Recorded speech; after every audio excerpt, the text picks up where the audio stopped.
اللہ انبیاء کرام کو دیتے تھے جس فکر اور محنت سے انسانوں کی تقدیریں بدلتی تھیں اور انسانیت گمراہی سے، جہالت کے گڑھوں سے، آپس کی لڑائیوں سے، ظلم اور شرک سے اور دنیا آخرت کی مصائب سے نکل کر اللہ کی پسندیدہ راہ پر اور اللہ کے مبارک دین پر جو اللہ نے انسانوں کے لیے بنایا اس پر آتے تھے، اور اس دین حق کے وجود میں آنے کی وجہ سے اللہ کی رحمتیں برستی اور اللہ باطل کو توڑ دیتے اور قوموں کو باطل والوں کو مٹا دیتے، ایمان والوں کو زمین کا وارث بناتے۔ اس محنت کے لیے جمع ہوئے سب سے آخر میں سارے نبیوں کے سردار حضرت محمد صلی اللہ علیہ وسلم اسی مبارک محنت کے لیے تشریف لائے، وہی مبارک فکر فرمائی۔ اگر اس سے کوئی قیمتی محنت اور فکر ہوتی تو اللہ انبیاء کو دیتے، اس سے بڑی عظیم انقلاب والی محنت ہوتی تو حضرت محمد صلی اللہ علیہ وسلم کو عطا فرماتے۔ جو محنت حضور صلی اللہ علیہ وسلم کر کے گئے، یہ علامت ہے اس بات کی جیسے حضور صلی اللہ علیہ وسلم سارے نبیوں کے سردار، کائنات میں سب سے افضل اللہ کے حبیب، تو آپ کی فکر اور محنت بھی محنتوں میں سب سے عظیم محنت ہے اور اللہ کو بہت محبوب ہے۔ حضرت محمد صلی اللہ علیہ وسلم اپنی امت کو یتیم چھوڑ کر نہیں گئے، آتے ہی خیروں کے دروازے کھولے، رحمتیں برسیں، باطل مٹا اور حق زندہ ہوا۔ اب اس خیر کو اپنے ساتھ نہیں لے گئے بلکہ امت کو پہلے دن سے حضور صلی اللہ علیہ وسلم نے اس خیر میں اپنے ساتھ شریک کیا۔ یہ اللہ کا فضل ہے کہ اللہ نے آپ پر نبوت کا سلسلہ ختم فرما کر، مہر لگا کر، آپ کو خاتم النبیین بنا کر آپ کی امت کو اس محنت سے نوازا۔ اسی لیے اللہ کے رسول صلی اللہ علیہ وسلم نے فرمایا، اے امت فخر کرو اور ناز کرو اپنے نصیبے پر کہ تمہیں اللہ نے کتنا اونچا مقام دیا۔ انا حظکم من النبیین، وہ نبی جو سارے نبیوں کے سردار ہیں، وہ نبی جو رحمت للعالمین ہیں، وہ نبی انسانیت کے لیے جو روتے تھے، وہ نبی جو ایسی محنت لے کر آئے کہ انسانیت کے رخ کو بدل دیا، کہ وہ نبی تمہارا نبی ہے۔ انا حظکم من النبیین۔ پہلی کتابوں میں امتوں کا ذکر ہوا تو اس امت کا ضرور ذکر ہوا،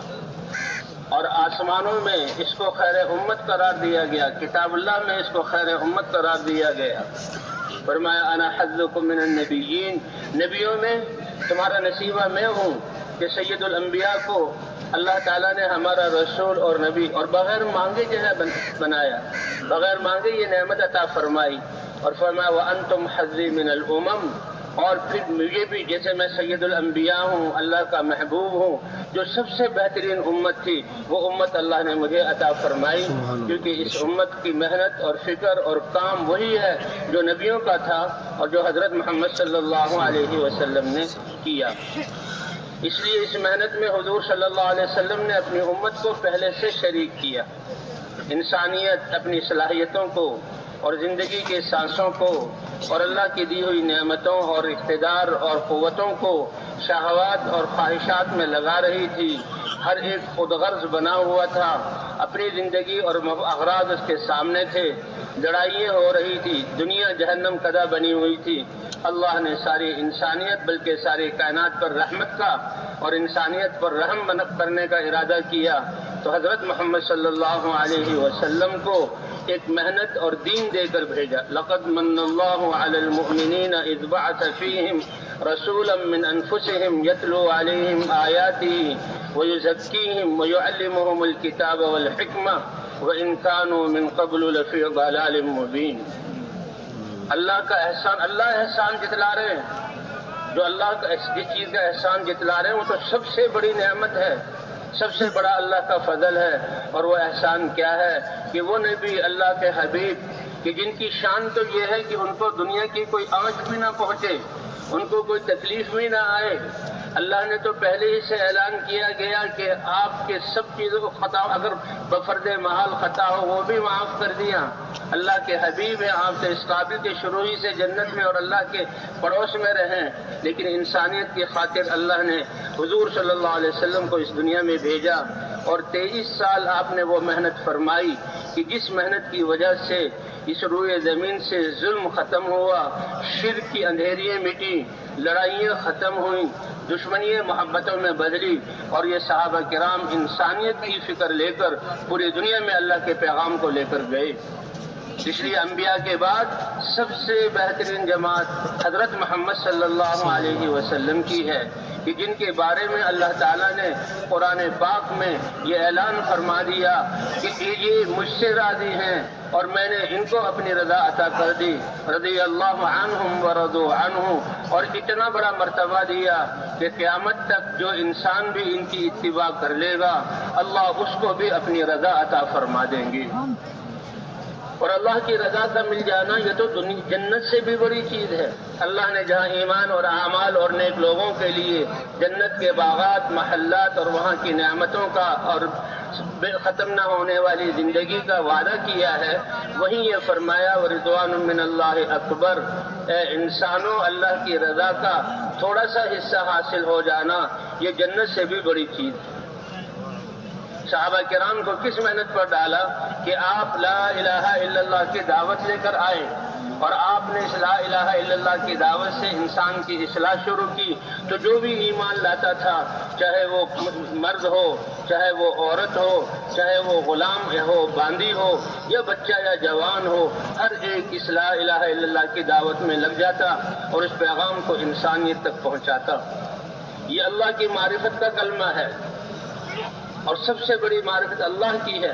یہ فرشتے جو اللہ کی عبادت میں لگے ہوئے، جب سے اللہ نے بنایا آسمانوں کو، فرشتوں کو پیدا کیا، ساتوں آسمان اللہ کے فرشتوں سے بھرے ہوئے عبادت میں لگے ہوئے، قیامت کے دن ایک روایت میں آتا ہے کہ انسان کے لیے اللہ محشر کو برپا کریں گے اور انسان کے اعمال کا حساب ہوگا، تو وہاں یہ فرشتے انسانوں کو گھیرے ہوئے ہوں گے، اللہ کا دیدار کریں گے، تو دیدار کرتے ہی بے ساختہ ان کی زبانوں سے نکلے گا،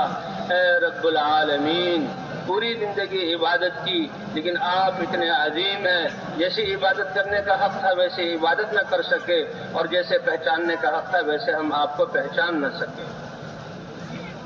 تو یہ کلمہ معرفت اللہ کا تعارف کراتا ہے، یہ معرفت ہے، کلمہ معرفت کے اس سے اللہ کا تعارف ہوتا ہے۔ سب سے بڑا علم اللہ کی ذات اور صفات کو اور اس کی وحدانیت کو جاننا ہے،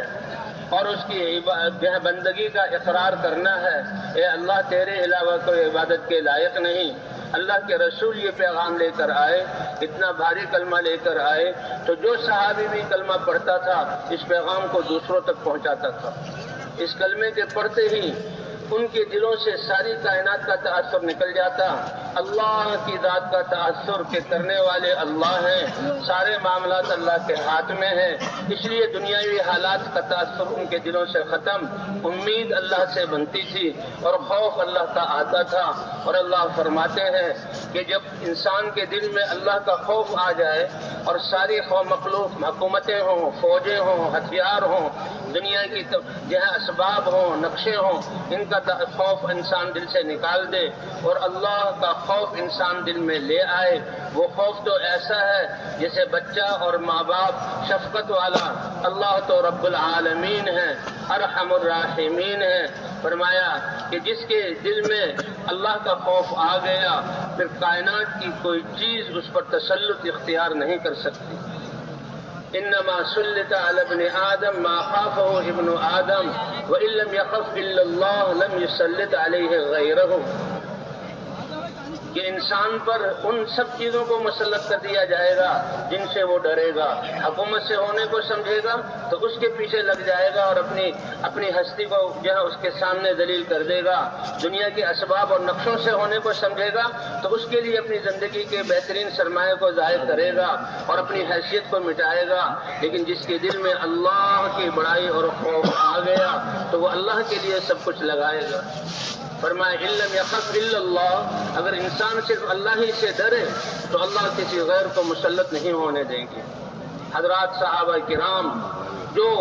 جاہلیت کے زمانے میں پتھروں کو پوجتے تھے، بتوں کو پوجتے تھے، اور دنیا کی ہر مخلوق سے ڈرتے تھے، اور آپس کی لڑائیاں تھیں، جب انہوں نے لا الہ الا اللہ پڑھا تو اللہ نے ساری چیزوں کا تاثر نکال دیا۔ دریا سامنے آئے تو اللہ کا نام لے کر دریاؤں کو پار کیا، جنگلوں میں گئے تو درندوں نے ان کو رستہ بتایا۔ ایک موقع پر جنگل بہت بڑا افریقہ کا جنگل تھا، اور اس میں جو ہے بہت سے درندے یہ تھے اور خطرناک جانور تھے، بس اعلان کیا کہ ہم اللہ کے رسول کے نمائندے ہیں، اللہ کا پیغام لے کر آئے ہیں، اس لیے اے جنگل کے جانوروں تم اس جنگل کو خالی کر دو، اور 3 دن کی مہلت دیتے ہیں۔ تو 3 دن میں جنگل خالی ہو گیا۔ فرمایا کہ خود آنکھوں سے دیکھا شیرنیاں بھی اپنے بچوں کو منہ میں لے کر اور اپنی پیٹھ پر بٹھا کر جا رہی ہیں، حتیٰ کہ سانپ کی مادہ بھی اپنے بچوں کو لے کر نکل رہی ہے کہ اللہ کے وہ بندے آ گئے جو اللہ کا پیغام لے کر آئے ہیں۔ جب یہ پیغام انسانوں کی زندگیوں میں آئے گا تو یہ ہمیں بھی اس کا فائدہ ہوگا، پھر زلزلوں سے ہم بھی تباہ نہیں ہوں گے، پھر سونامیوں سے ہم بھی ہلاک نہیں ہوں گے، اور پھر یہاں قحطوں سے ہمارے بچے تڑپ تڑپ کر نہیں مریں گے۔ یہ دین، یہ پیغام جب دنیا میں زندہ ہوگا اللہ کی رحمتیں اتریں گی۔ انسانیت کو تو اللہ تعالیٰ ہدایت دے کر کامیابی دیں گے، لیکن ان کی وجہ سے یہ کائنات کی بقا اور یہ جانوروں کی بھی حفاظت ہوگی۔ اس لیے جو بچہ علم سیکھنے کے لیے گھر سے نکلتا ہے کہ وہ علم جو اللہ نے حضور صلی اللہ علیہ وسلم پر اتارا اور جو انسانیت کے لیے امانت ہے اور جس پر عمل کر کے امن قائم ہوگا، تو سمندر کی مچھلیاں، فضاؤں کے پرندے، آسمانوں پر فرشتے اس کے لیے دعا کرتے ہیں کہ یہ ایسا علم حاصل کرنے کے لیے جا رہا ہے کہ جس علم کو حاصل کر کر یہ اپنی زندگی میں اس کو لائے گا اور انسانیت کو یہ امانت پہنچائے گا، اور انسانیت جب اس علم کے مطابق اپنی زندگی کو بنائے گی تو اللہ کی طرف سے رحمتوں کے فیصلے ہوں گے۔ تو حضور صلی اللہ علیہ وسلم کی 23 سالہ مبارک محنت سے ایک بہت بڑا مجمع تیار ہو گیا، کیونکہ حضور صلی اللہ علیہ وسلم کے ختم نبوت کے صدقے اللہ نے اس امت کو یہ محنت عطا فرمائی۔ آج جو بات صبح کے بیان میں اور جو ہے ظہر کے بعد بیان میں، تعلیم کے حلقوں میں اور عصر کے بات میں اور مغرب کے مذاکرے میں یہی سنایا جا رہا ہے، اور ہم اپنے ان کانوں سے اسی میٹھی باتوں سے اور نورانی باتوں سے اپنے دل کو منور کر رہے ہیں کہ ہماری ذمہ داری کیا ہے اور اللہ نے ہمیں کتنا بڑا منصب اور کتنی بڑی محنت عطا فرمائی ہے۔ اللہ کی ذات سے امید ہے کہ سب ساتھیوں نے اب اس بات کا ارادہ کر لیا ہوگا انشاءاللہ، اے اللہ ہم اس محنت والا بن کر رہیں گے اور تیرے پیغام پر خود عمل کریں گے اور اس پیغام کو پوری دنیا تک پہنچا دیں گے۔ اللہ کے رسول نے فرمایا کہ بندہ جس خیر کی نیت کرتا ہے اللہ تعالیٰ کی طرف سے انما الاعمال بالنیات، اس کی نیت پر اللہ کا معاملہ بدل جاتا ہے۔ تو یہ سب کی نیت ہے نا انشاءاللہ۔ یہ جو کراچی شہر کو چھوڑا، بازاروں کو چھوڑا، گھر کی راحتوں کو چھوڑا، اس زمین پر بیٹھے،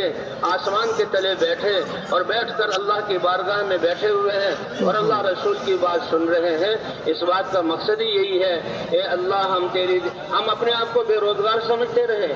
ہم اپنے آپ کو بے کام سمجھتے رہے۔ تو نے تو قرآن میں فرمایا وجاہدوا فی اللہ حق جہادہ، میرے دین کو زندہ کرنے کے لیے اپنی جانوں کو لگاؤ، مالوں کو لگاؤ، جیسے محنت کرنے کا جان لگانے کا حق ہے۔ وہ اجتباکم، اللہ نے تمہیں اس کے لیے چن لیا ہے، اور اللہ کتنا بڑا اعزاز دیتے ہیں کہ میرے دین کو اپنانے اور میرے دین کو، میری انسانیت، میرے بندوں تک پہنچانے کے لیے یہ اپنے جان و مال کو لگا رہے ہیں، تو یہ میرے دین کی مدد کر رہے ہیں، یہ اعزاز ہے، حالانکہ اللہ ہمارا محتاج نہیں۔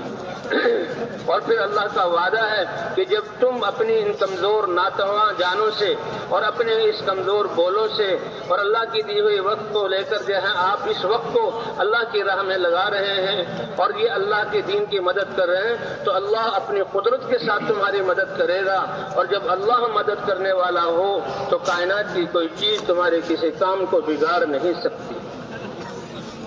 تو اس لیے مسلمان، حضرت محمد صلی اللہ علیہ وسلم کی امت،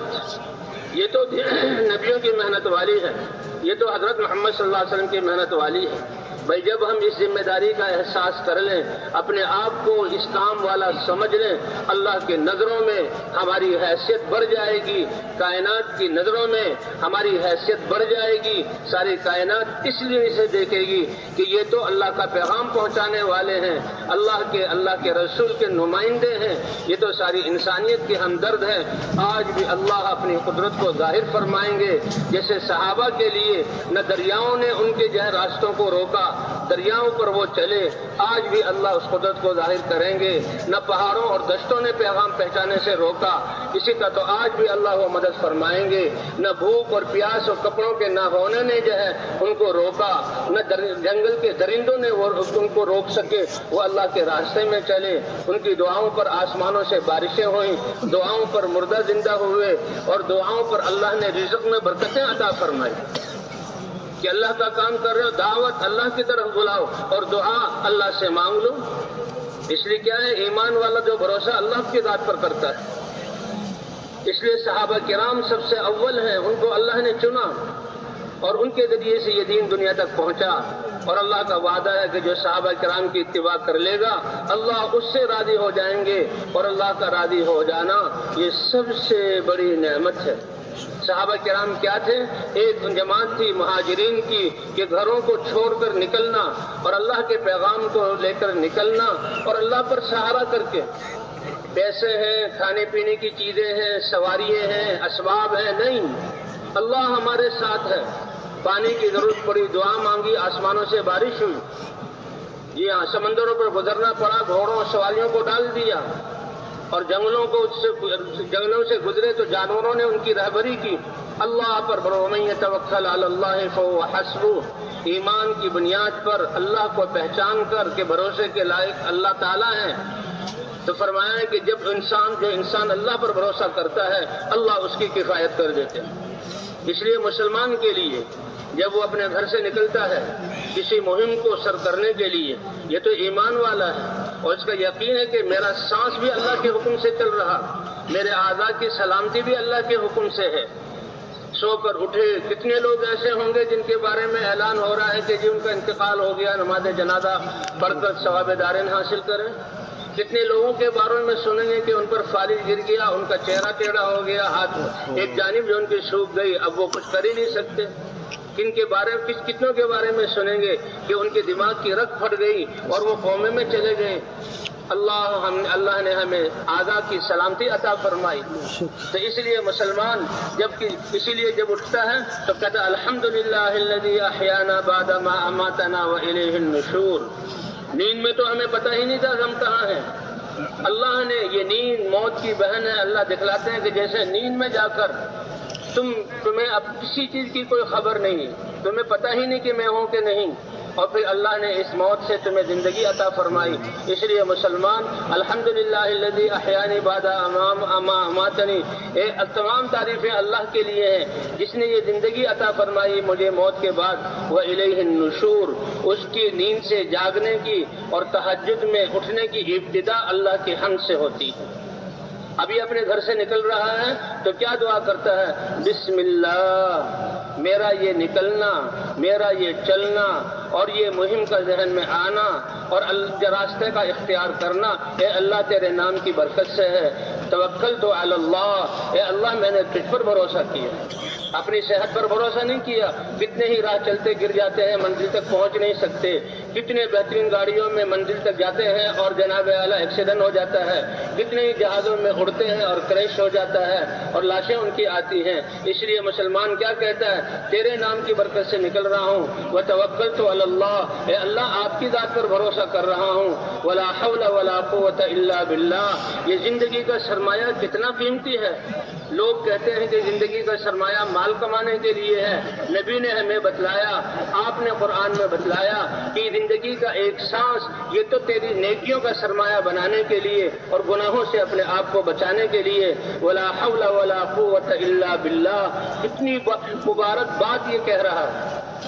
اور اللہ کو کتنا پسند کر یہ کلام آ رہا ہے، ولا حول ولا قوت الا باللہ کا کیا معنی؟ اے اللہ زندگی کی ہر سانس، ہر گھڑی، ہر قدم پر نیکی کرنے کی توفیق تیری رحمت سے ملے گی، اس لیے نیکیوں کی توفیق عطا فرما، میرا کوئی سانس ضائع نہ چلا جائے۔ اور اے اللہ بازار اور دنیاوی نقشے اور دنیا کی طرف بلانے والے جو شیاطین اور دنیا والے جن کو اللہ کی ذات پر یقین نہیں، دنیاوی نقشے پھیلائے ہوئے ہیں، اے اللہ ان سے بچنے کی اور غفلت میں پڑنے کی اور گناہوں سے بچنے کی تو توفیق عطا فرما۔ کیا مبارک کلمات یہ مسلمان کہہ رہا ہے۔ اللہ کے رسول نے فرمایا، اے انسان، اے مسلمان، تو نے یہ کلمات کہے، تو نے یہ دعا پڑھی، اللہ کی طرف سے یہ اعلان کیا جاتا ہے، ہدیتا،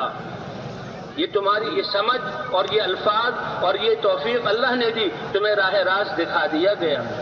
راہ راست یہی ہے، اللہ کے نام کی برکت سے سمجھ کر کام میں لگے اور کام میں اللہ کی ذات پر بھروسہ کرے، اپنے سانسوں پر بھی بھروسہ نہ کرے، اپنے جان پر بھی بھروسہ نہ کرے، اپنے اسباب پر بھی بھروسہ نہ کرے، کیونکہ کوئی پتہ نہیں کیا ہو جائے، تو تو نے اللہ پر بھروسہ کیا، ہدیتا، یہی راہ راست ہے۔ کیا اللہ کا انعام ہے، تمہیں ہدایت راہ راست دکھلا دی گئی، ہدایت دے دی گئی، جو سب سے بڑی ضرورت ہے کہ جہاں کہیں بھی انسان ہو ہدایت کے ساتھ چلے، آنکھیں ٹھیک ہوں، دل کی آنکھیں کھلی ہوئی ہو، سورج نکلا ہوا ہو، اعضاء سلامتی ہو، تو تمہیں ہدایت راہ دکھلا دی گئی۔ وہ خوشی تھا، اور جس مہم کے لیے جا رہے ہو تم نے اللہ کے نام سے شروع کیا تو اللہ کی طرف سے تیری کفایت ہوگی، اور اللہ بہترین کارساز ہے۔ ہدیتا و کفیتا و وقیتا، اور تمام ناگواریوں سے اور رکاوٹیں جو پیش آئیں گی اس سے تجھے بچا لیا گیا۔ وتنحى عنك الشیطان، اور سب سے بڑا دھوکے باز شیطان، اللہ نے اس کو تم سے دور کر دیا۔ تو بہرحال اللہ نے یہ اسلام کی دولت عطا فرمائی۔ صحابہ کرام یا تو وہ مہاجرین تھے کہ دین کے لیے نکلنے والے، اور یا انصار تھے مقام پر رہتے ہوئے آنے والوں کی نصرت اور تربیت کرنے والے۔ اس لیے بھائی سب کے سب اب یہاں سارا مجمع مبارک ہے۔ مبارک کیوں ہے کہ حضور کا امتی ہے، مبارک کیوں ہے کہ لا الہ الا اللہ والا ہے۔ یہ لا الہ الا اللہ مسلمان کی یہ پاکیزہ نیت اور دعویٰ کہ اللہ ہے اور اللہ کے علاوہ کوئی کرنے والا نہیں، اور اللہ ہی ہمارا خالق ہے، اللہ ہی ہمارا رب ہے، اور اللہ ہی ہمارا معبود اور الہ ہے، کتنی بڑی بات ہے۔ اس لیے اس کی قدر یہ ہے کہ اگر ایک مسلمان بھی ایمان کی حالت میں اللہ کہنے والا ہوگا تو عرش کو اٹھانے والے فرشتے کا نظام بھی چلے گا، آسمان بھی کھڑے رہیں گے، آسمانوں کے جو فرشتے ہیں ان کا نظام بھی باقی رہے گا، اور دنیا کی حکومتیں بھی چلیں گی، بازار بھی آباد رہیں گے، اور کھیت بھی یہاں غلے اگاتے رہیں گے، اور یہ چلت پھرت اور نقل و حرکت اس کے اللہ کہنے کی وجہ سے ہوگی۔ جس دن اس کی روح نکل جائے اللہ فرمائیں گے، اے اسرافیل سور پھونک دو، اور ایسا سور پھونکو کہ نہ آسمان رہیں نہ فرشتے رہیں، آخر میں 4 فرشتے رہیں گے۔ اللہ پوچھیں گے، اے ملک الموت کون باقی ہے؟ اے اللہ آپ کی ذات ہے، اور یہ 4 فرشتے ہیں، میں ہوں اور 3 فرشتے، ان کی روح بھی نکال لو، اب مجھے ان کی بھی ضرورت نہیں۔ اور پھر اللہ فرمائیں گے، اے ملک الموت تم بھی مر جاؤ، اور اللہ کی ذات باقی رہ جائے گی، اور اللہ فرمائیں گے، لمن الملک اليوم، بتاؤ آج کس کی بادشاہت ہے۔ تو بہرحال صحابہ کرام کے دین کے لیے ہجرت کرنے والے اور دین کے لیے نصرت کرنے والے، تو یہ مجمع مبارک کیوں ہے کہ سب کے سب اللہ کو ماننے والے اور اس محنت کے لیے جمع ہوئے، اور سب نے جیسے کہ ظاہر کیا، اے اللہ تیرے نبی کی محنت ہماری زندگی کا مقصد ہے، یہ نیت کر لی، اب ان کا ایک ایک سانس قیمتی ہے، زندگی کا ایک ایک لمحہ قیمتی ہے، ان کی صلاحیتیں اور جو اللہ نے نعمتیں دی وہ قیمتی ہیں۔ اب یہ جو واپس جا رہے ہیں یہ اسی نیت سے جائیں کہ ہم نے اپنے مقام پر رہتے ہوئے، جیسے صحابہ جب جہادوں سے لوٹ کر مدینے میں رہتے تھے دین کی خدمت کرتے تھے، تو ایسے ہی ہم دین کی خدمت کریں گے، دین کا کام کریں گے، تو وہ کریں گے انشاءاللہ۔ اور اس لیے کہ اب ہم نے اپنی زندگی کو مقصد کو پہچان لیا، ہماری زندگی اتنی قیمتی بن گئی، یہ ذمہ داری، ہم بے روزگار کیوں ہیں، مسلمان جو ہیں فارغ کیوں ہیں، مسلمان کی زندگی کا تو ایک ایک سانس قیمتی ہے، اس کے ایک ایک عمل پر ساری انسانیت اور ساری کائنات کی بقا اور حفاظت کو اللہ نے موقوف رکھا ہے۔ کافر وہ تو جو جیسے حدیث قرآن میں آتا ہے وہ تو جانوروں سے بھی زیادہ جو ہے وہ نادان ہے کہ جانوروں کو بھی احساس اور شعور ہوتا ہے، اور یہ اللہ کی ناراضگی کو سمجھتے نہیں، اپنی ناکامی کو سمجھتے ہی نہیں۔ مسلمان تو ساری انسانیت کے لیے فکر کرنے والا، اس لیے یہ جا رہے ہیں اس کام والا بن کر، اور ان کی زندگی کا ہر لمحہ قیمتی ہے۔ اس لیے مساجد میں بھی یہ مساجد کو حضور صلی اللہ علیہ وسلم کی محنت سے آباد کریں گے، اور اپنے گھروں میں بھی حضور صلی اللہ علیہ وسلم کی نظام کو اور محنت کو چلائیں گے، اور پھر اللہ کے راستے میں نکلنے کی تیاری کے لیے جا رہے ہیں، کیونکہ زندگی کا مقصد پتہ چل گیا۔ تو ان کی زندگی کا ایک ایک سانس قیمتی، ان کی یہ نیتیں اور ان کی اپنی مسجدوں میں مشورے اور ملاقاتیں اور اپنے آپ کو تھکانا اور گھروں میں تعلیم کے حلقے قائم کرنا، اس کی وجہ سے اللہ دنیا کے نظام کو بدلیں گے۔ اس لیے بھئی جو جا رہے ہیں وہ بھی مبارک، پورا مجمع مبارک ہے۔ پورے مجمع کو اللہ نے حضرت محمد صلی اللہ علیہ وسلم والی محنت اور ذمہ داری عطا کی ہے۔ اب یہ واپس جا کر اپنی زندگی کو قیمتی بنائیں۔ اس لیے کہتے ہیں واپس جا کر لوگوں کے رخوں کو، ایک تو دلوں کے رخوں کو اللہ کی طرف پھیریں، لا الہ الا اللہ کی دعوت کو عام کریں، اور لوگوں کے رخوں کو مسجد کی طرف پھیریں۔ یہ اللہ کے گھر ہیں، اور یہاں مؤذن 5 دفعہ اللہ کہلواتے ہیں۔ تمہاری کامیابی کارخانوں میں نہیں، اگر ہوتی تو دیکھ لو کارخانوں والوں کو کیا حال ہے۔ تمہاری کامیابی تجارتوں کی منڈیوں میں نہیں، اگر ہوتی تو پوچھ لو جو ہے تجارت کی منڈیوں والوں سے کیا ہوا۔ اور اللہ نے پہلی قوموں کے بھی حالات بیان کیے، قوم شعیب جیسی تجارت کس کی ہو سکتی ہے، کیسے وہ تجارت کرتے تھے اور لوگوں کے خون کو چوستے تھے، لیکن اللہ کے عذاب آگ برسی، اللہ نے پوری قوم کو ہلاک کر دیا۔ کامیابی ان چیزوں میں نہیں ہے، حی علی الصلاح حی علی الفلاح، 6 دفعہ اللہ اکبر۔ یہ کھیت، یہ دکانیں، یہ تخت، یہ سیٹیں، یہ عہدے، اور یہ ہے تمہاری عمارتیں، یہ کوئی زمین اور آسمان، ان کی کوئی حیثیت نہیں، سب سے بڑی ذات اللہ کی ہے۔ حی علی اشہد ان لا الہ الا اللہ، اس اللہ کی ذات کا یقین دل میں لے آؤ۔ اشہد ان محمد رسول اللہ، حضور کی مبارک زندگی اختیار کر لو۔ حضور صلی اللہ علیہ وسلم اللہ کے محبوب ہیں، جو ان کی اداؤں کو اختیار کر لے گا اللہ اسے بھی اپنا محبوب بنا لیں گے۔ حی علی الصلاح حی علی الفلاح، آ جاؤ کامیابی کی طرف۔ اس لیے اپنی نمازوں کو ایسا بنائیں، اور نمازوں کو میں شوق سے ایسے پڑھیں فضائل کی تعلیم میں بیٹھ کر، کہ کارخانے والوں کو کارخانے کی طرف جاتے ہوئے کہ بہت بڑا آرڈر ملا ہے اور سارا کام تیار ہے، اور کچھ دیر بعد میں آرڈر دے کر اتنا نفع کما لوں گا، اور آج تو بڑے گاہک آئیں گے، میری کاروبار کی کا سیزن ہے، اب تو وارے کے نیارے ہوں گے، اب تو یہ جو ہے عید کا موسم آ رہا ہے۔ جیسے دنیا والے جو اللہ کو نہیں پہچانتے اور اپنی جو ہے وہ دکانوں اور اسباب کی طرف جس خوشی اور یقین سے چلتے ہیں، اس سے زیادہ خوشی مسلمان کو اللہ کے گھر کی طرف آنے میں ہو اور کامیابی کا یقین ہو۔ اور کیا اللہ کی شان کہ 5 دفعہ اللہ یہ اذان لگا جو ہے دلواتے ہیں، نیند سے اٹھے ہو حی علی الصلاح حی علی الفلاح، کس خوشی کے ساتھ یہ مسلمان جا رہا ہے۔ فلاح وہ کائنات کی سب سے بڑی کامیابی ہے۔ فلاح عربی کا لفظ ہے کہ جس میں دنیا اور آخرت کی خیریں بھری ہوئی ہے۔ اللہ کو نہ ماننے والے، دین پر نہ چلنے والے، ان کے سامنے تو چھوٹی سی دنیا ہے، ان کو نہیں پتا بڑھاپے میں میرا کیا ہوگا، کہ سہارا بھی دوسرے کا لینا پڑے گا، کتنی چیزیں میں کھا بھی نہیں سکوں گا، ساری چیز نقشے موجود ہے، میں ان کو استعمال بھی نہیں کر سکوں گا۔ تو یہ مسلمان ہے جو فجر کے وقت نماز کے لیے جاتا ہے تو کتنی بڑی خوشی، اللہ کے گھر جا رہا ہوں اور دنیا آخرت کی کامیابی۔ پھر اللہ ظہر کے وقت یہ اعلان کرواتے ہیں، پھر عصر کے وقت 5 دفعہ اللہ اپنے دربار میں بلاتے ہیں اور مسلمانوں کو تسلی دیتے ہیں، تمہیں کامیابی لینی ہے تو آ جاؤ۔ اس لیے بھی ہم نے ہر مسلمان کو مسجد کے ساتھ جوڑنا ہے، کریں گے بھی کوشش انشاءاللہ۔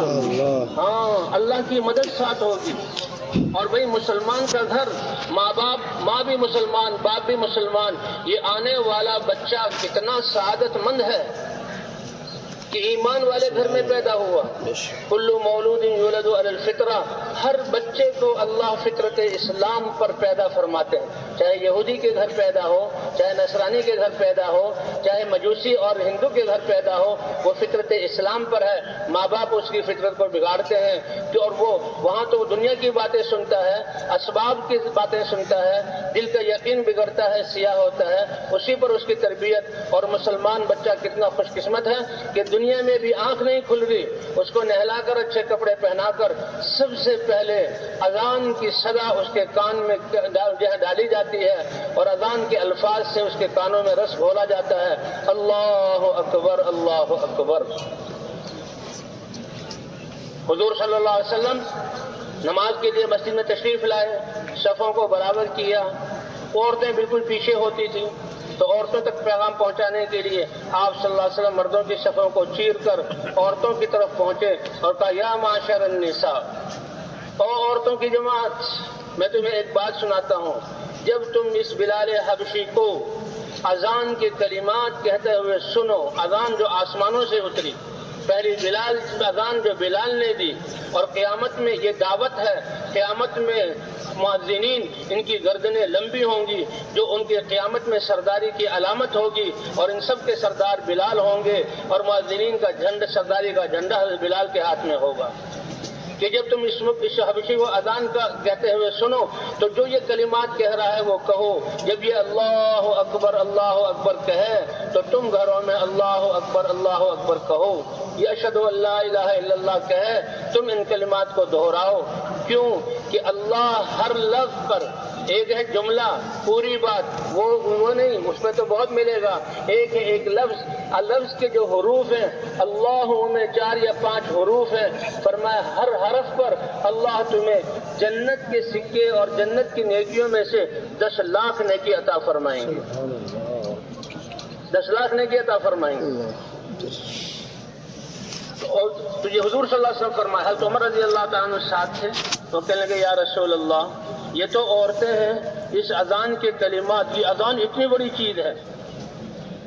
جو مؤذن کو کتنا ثواب ملے گا کہ جس کی اذان دینے پر کتنی ہزاروں مستورات یہ کہیں گی۔ حضرت عمر رضی اللہ تعالیٰ کہ یا رسول اللہ اگر ہم مرد ان کلمات کو دہرائیں تو عمر مردوں کو تو اللہ تعالیٰ ہر حرف پر 20 لاکھ نیکیاں عطا فرمائیں۔ سبحان اللہ، سبحان اللہ۔ کیونکہ مرد وہ تو میدانوں والے ہیں، وہ تو اللہ کے راستے میں نکل کر آواز کو پہنچانے والے ہیں، میدانوں میں اپنی جان پہ جو ہے قربان کرنے والے ہیں، ان کی ذمہ داری کے بقدر ان کو اجر ملے گا۔ تو یہ اذان کے کلمات اس بچے کے کان میں کہے جا رہے ہیں اور دوسرے کان میں اقامت کہی جا رہی ہے، اور یہ ماں باوضو ہو کر اس کو دودھ پلاتی ہے، بسم اللہ سے دودھ پلاتی ہے، سنت کے مطابق اس کو سلاتی ہے، اور بچہ جب بولنا شروع کرتا ہے تو اللہ کا نام سکھاتی ہے۔ کیا خوش قسمت بچہ ہے۔ اور جب بچہ اور بولنا شروع کرتا ہے تو سب سے بڑے علم والا کلمہ ماں سکھاتی ہے، اور سب سے بڑے علم والا کلمہ کیا ہے؟ لا الہ الا اللہ۔ آج ہمارے بچوں کو سورج کی روشنی سے تم کیا حاصل کرو گے، لوہے سے کیا کچھ بناؤ گے، اس بارود سے کتنی انسانیت کو ہلاک کرو گے، اور ان دوائیوں سے کتنی کی شفا دو گے، یہ تو مخلوق ہیں، اپنے پیدا ہونے میں، اپنے باقی رہنے میں اللہ کے محتاج ہیں، اور جو ان کی صفات ہیں وہ بھی اللہ نے دی ہے۔ کتنا غلط یقین بچوں کا بن رہا ہے، اور یہ ماں کہتی ہے بسم اللہ، اللہ، لا الہ الا اللہ۔ یہ کیا پیارا دین اللہ نے دیا۔ اور بچہ جب سب سے پہلے وہ سنتا ہے آوازیں کہ ایک چیز ہے اندر، جب کھانا ختم ہو جائے تو بھوک لگتی ہے، اس کو بھوک کہتے ہیں، اور بھوک پر لوگ کیا مانگتے ہیں اور کیا دیا جاتا ہے؟ سر میں درد ہو، یہ بیماری ہے، بخار ہو، جب یہ بچہ کہے گا اماں بھوک،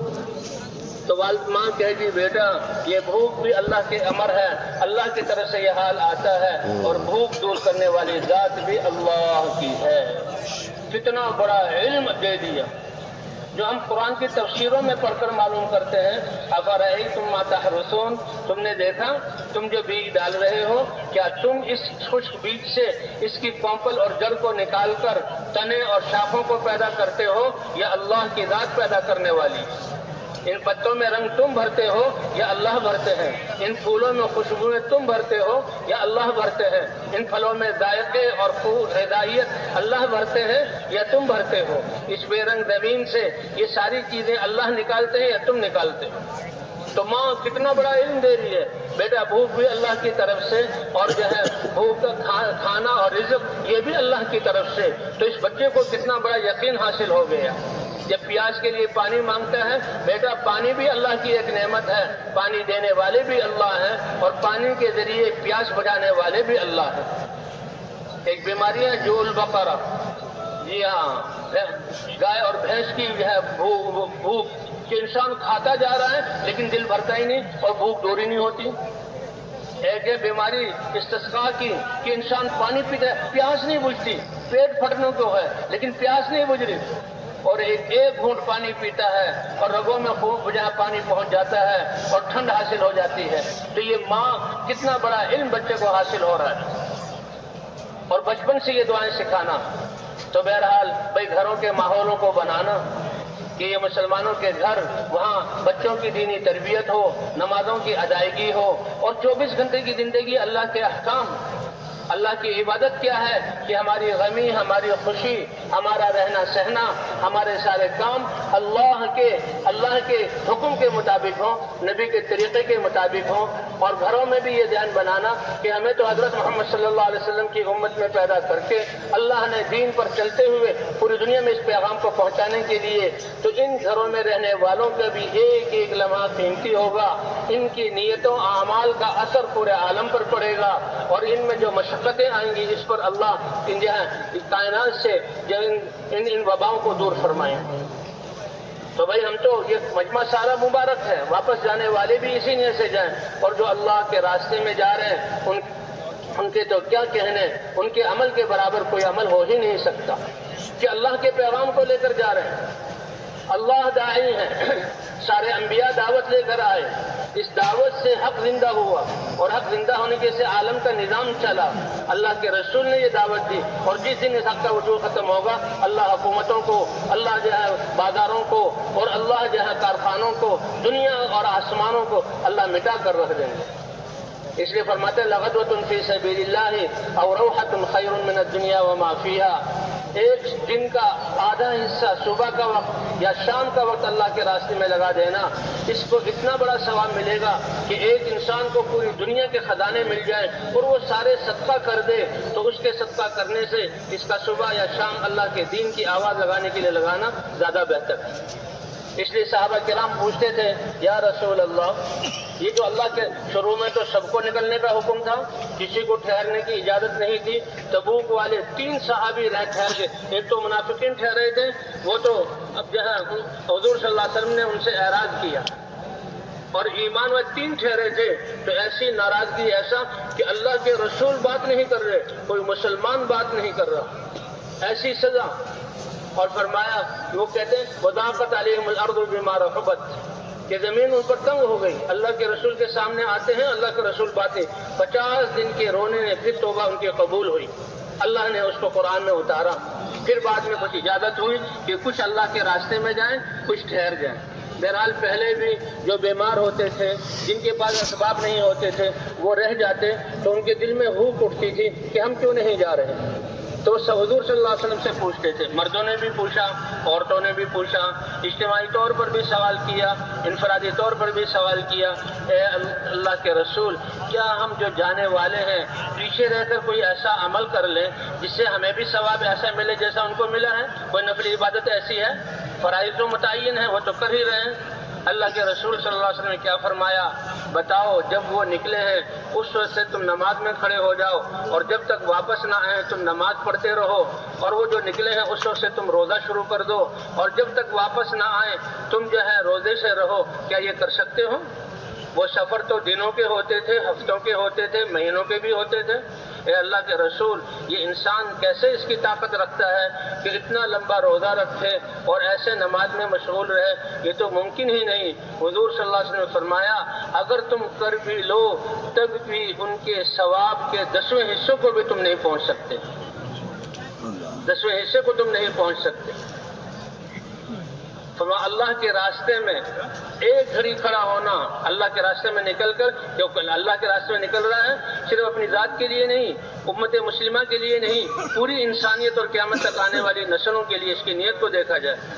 فرمایا ایک شخص ہے جس کو رمضان شریف میں بیت اللہ اور حرم کی حاضری ملی، 27ویں رات کا اس کو موقع ملا، حجر اسود کے سامنے ساری رات وہ عبادت کرتا رہا، اور یہ جو ہے رات بھی لیلۃ القدر کی رات ہے۔ حرم کی نماز 1,00,000 نماز کے برابر ہے، اور پھر رمضان میں 70 گنا اور بڑھا دیے جاتے ہیں، اور پھر لیلۃ القدر میں وہ تو 1000 مہینوں کے برابر ہے۔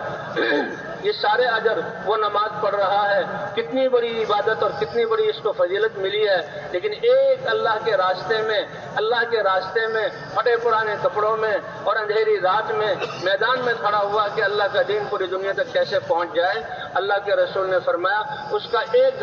گھڑی کھڑا ہونا اس کی ساری عبادت سے کہیں افضل ہے۔ اس کی عبادت اپنی ذات کے لیے ہے، ٹھیک ہے، بہت بڑی عبادت ہے، لیکن اس کا اللہ کی راہ میں کھڑا ہونا ساری انسانیت کی ہدایت کے لیے۔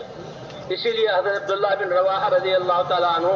جن کو حضور صلی اللہ علیہ وسلم نے روانہ فرمایا، یہ پہلا لشکر تھا جو روم کی ٹکر لینے کے لیے حضور نے نکالا، کیونکہ حضور کے ایک قاصد کو انہوں نے شہید کر دیا تھا۔ اللہ کے رسول نے 3000 کا لشکر بنایا، اور پھر اپنے گھر کے لوگوں کو، زید بن حارثہ جو حضور صلی اللہ علیہ وسلم کے منہ بولے بیٹے اور محبوب تھے، کہا یہ جائیں گے اور یہ شہید ہو جائیں گے، اگر یہ شہید ہو جائیں تو حضور کے سگے چچا داد بھائی جعفر ابن ابی طالب جو بالکل نوجوان تھے، کہتا 28-30 سال کی عمر کی، یہ اللہ کے راستے میں یہ آگے بڑھیں گے، اور اگر یہ امیر بن جائیں گے اور اگر یہ شہید ہو جائیں تو عبداللہ بن رواحہ کو امیر بنایا جائے، اور اپنے رواحہ بھی امیر و شہید ہو جائیں تو مسلمان آپس میں کسی جے مشورے سے امیر بنا لیں۔ اب جماعت تیار ہوئی، حضور نے روانہ کیا، جمعے کا دن تھا، ابن رواحہ کے دل میں یہ بات آئی، مسجد نبوی اور جمعے کی نماز جو آخری نماز ہوگی اور حضور کے پیچھے آپ کا خطبہ، تو کیوں نہ میں آخری جمعہ زندگی کا حضور کے پیچھے پڑھ کر جاؤں۔ اور جماعت روانہ ہو گئی، جمعہ پڑھا حضور کے پیچھے، کیسی اچھی نیت تھی، کتنا بڑا عمل تھا۔ اللہ کے رسول نے نماز کو پورا کیا، جب صحابہ کی طرف متوجہ ہوئے، اے ابن رواحہ، تمہیں تو میں نے اللہ کے راستے میں روانہ کیا تھا، تم کیوں رک گئے؟ تو بڑا اچھا جواب تھا، لِأُجَمِّعَ مَعَكَ یا رسول اللہ، اے اللہ کے رسول، جمعے کا دن تھا، شہید ہونا ہے، آپ کے پیچھے جمعہ کی فضیلت حاصل کر لوں، آپ کا دیدار، آپ کا خطبہ، آپ کے پیچھے جمعہ، آپ کی مسجد، یہ سارے فضائل ہیں۔ تو حضور نے خوشی کا اظہار نہیں فرمایا، کہ ایک تیر سے 2 شکار کر لیے، جی ہاں، کہ دونوں فضیلتیں حاصل ہو۔ یا رسول اللہ، سواری سامنے ہے، سوار ہوں گا، تیز دوڑوں گا، رات تک ٹھکانے وہاں اپنی جماعت کے پاس جا کر مل جاؤں گا، سارا سفر اسی کے مطابق ہوگا۔ اللہ کے رسول نے فرمایا، یہ جو اعمال تم نے کیے یہ تو تم نے کر لیے، اور جو تمہارے ساتھی وہ ان اعمال کو نہ کر سکے، اور اس پر مزید ساری دنیا کے خزانوں کے مالک بن کر سب کو اللہ کے راستے میں خرچ کر دو، وہ ثواب بھی تمہارے ان اعمال سے ملا دیا جائے۔ تو اللہ کے راستے میں آدھے دن جو وہ پہلے نکلے ہیں تم ان کے ثواب کو پہنچ نہیں سکتے۔ لو انفقت ما فی الارض جميعا ما ادرکت غدوتهم۔ عمر تھوڑی ہے اس امت کی، لیکن ذمہ داری کی وجہ سے اللہ نے اس کے ایک ایک سانس اور ایک ایک لمحے میں کتنی قیمتیں رکھی، کتنی بڑا قیمتی بنایا۔ اللہ کے راستے میں نکلنے کا فرمایا، اس میں تو ہر چیز کا ثواب، تھکاوٹ پر اللہ ثواب دیں گے، بھوک گھنٹوں برداشت کی ہے، ایک ایک لمحے کے بھوک پر اللہ ہدایت کی ہوائیں چلائیں گے اور انسانوں کی تقدیر کو بدلیں گے۔ پیاس کو برداشت کرنا، اس پر اللہ تعالیٰ ہر ناگواری پر اجر عطا فرمائیں گے، حتیٰ کہ ایسی ناگواری جو انسان کا اس میں کوئی دخل نہیں، کہ یہ ہمارے فضاؤں کے غباریں ہمارے جسموں پر پڑتی ہے، اس غبار کی قیمت بھی اللہ کے جہنم کی آگ حرام فرما دیں گے۔ اور ایک روایت میں آتا ہے کہ اس غبار کو مشک بنا کر اللہ تعالیٰ عرش کے سائے میں ان کے اوپر مشک کو ڈالیں گے۔ یہ اللہ کے راستے کے غبار کی قیمت ہے۔ حضور صلی اللہ علیہ وسلم لشکر کے ساتھ جا رہے ہیں اور قافلہ چل رہا ہے، ایک نوجوان کو دیکھا، نفیس سا، وہ الگ چل رہا ہے۔ حضور صلی اللہ علیہ وسلم نے فرمایا کہ تم الگ کیوں چل رہے ہو؟ یا رسول اللہ، یہ غبار مجھے اچھا نہیں لگتا۔ فرمایا، اس غبار سے اپنے آپ کو باہر نہ نکالو، دنیا میں تو یہ غبار ہے اور یہ آخرت میں جنت کی خوشبو تمہارے لیے بنے گی۔ سبحان اللہ۔ لشکر جا رہا تھا، ایک ذمہ دار تھے، تو ایک پیدل چلنے والے پیچھے تھے، باقی سواریوں پر تھے۔ فرمایا کہ تم پیدل کیوں چل رہے ہو؟ کہ میں نے اللہ کے رسول صلی اللہ علیہ وسلم سے سنا ہے کہ جس کے قدموں پر اللہ کے راستے کی غبار پڑ جائے اللہ جہنم کی آگ تو دور کی بات دھواں بھی نہیں لگنے دیں گے۔ اب امیر جلدی سے لشکر کے آگے چلے گئے اور یہ پیچھے تھے، اور ادھر سے کہا او فلانے تمہارے پاس سواری تو ہے پھر کیوں پیدل چل رہے ہو؟ انہوں نے کہا میں نے اللہ کے رسول سے یہ بات سنی ہے، سارا لشکر جو سوار تھا وہ سواریوں سے کود گیا اور پیدل چلنے لگا کہ تاکہ اللہ کے راستے کی غبار پڑے۔ تو بھئی اللہ کے راستے میں جو نکلنا ہے سب سے اہم قیمتی نکلنا وہ ہے جو پیدل۔ اسی لیے سال کی کتنی پیدل جماعتیں چل رہی، ایک مسجد سے دوسری مسجد پیدل جانا ہو، جی ہاں لمبا سفر ہو تو ٹھیک ہے، جو ہے وہاں بس اڈے تک جانا یہ پیدل جانا، اصل نقل و حرکت پیدل ہے۔ حضور صلی اللہ علیہ وسلم کے اور صحابہ کے کتنے اسفار پیدل ہیں، اللہ تعالیٰ اپنے نبی کو براق سواری دے سکتے تھے۔ حضرت عبداللہ ابن مبارک رضی اللہ تعالیٰ عنہ 6 مہینے وہ محدث تھے، حدیث پڑھاتے تھے اور حدیثیں لکھتے تھے، لکھ کر طلبہ کو دیتے، اور 6 مہینے اللہ کے راستے میں جاتے، اللہ کے راستے میں میدان جہاد میں جاتے، گھوڑے پر سواری کر۔ تو کیا کرتے تھے وہ کہ جو حدیثیں لکھتے تھے اس سے وہ کانے کی قلم سے پہلے لکھا جاتا تھا تو قلم کو تراشنا پڑتا تھا، تو اس قلم کے تراشوں کو جمع کر لیتے تھے۔ بھئی یہ قلم جس سے حدیث لکھی گئی یہ تراشے قلم جو ہے نب اس کی جہاں گھس جاتی ہے تو پھر دوبارہ تراش کر دوبارہ بنا لی جاتی ہے، جب تک قلم پکڑنے کے تو سارے تراشے جمع کیے جا رہے ہیں۔ کیونکہ کیا کیے جا رہے ہیں اللہ جانے۔ اور جب اللہ کے راستے سے آتے تھے تو ایک چادر بچھا کر اپنے کپڑے جھاڑتے اور اپنے گھوڑے کی زین جھاڑتے، گھوڑے کے جسم کو جھاڑتے اور اس غبار کو جمع کر لیتے کہ یہ اللہ کے راستے کی غبار ہے، تو اس لیے وہ غبار بھی اس کا مجموعہ بن گیا اور قلم کے تراشوں کا بھی بہت سارا ایک مجموعہ بن گیا۔ اور جب انتقال ہونے لگا تو فرمایا کہ میرے جناب نے مجھے نہلانے کے لیے پانی جو گرم کرو گے میرے اس قلم کے تراشوں سے گرم کرنا، اور میری قبر میں جو زائد مٹی لگاؤ گے تو میری اس مٹی سے جو اللہ کے راستے کی غبار ہے یہ مٹی میری قبر میں لگانا، کیونکہ میں نے اللہ کے رسول صلی اللہ علیہ وسلم سے سنا ہے کہ جس جسم پر اللہ کے راستے کی غبار پڑ جائے اللہ جہنم کو حرام فرما دیتے ہیں۔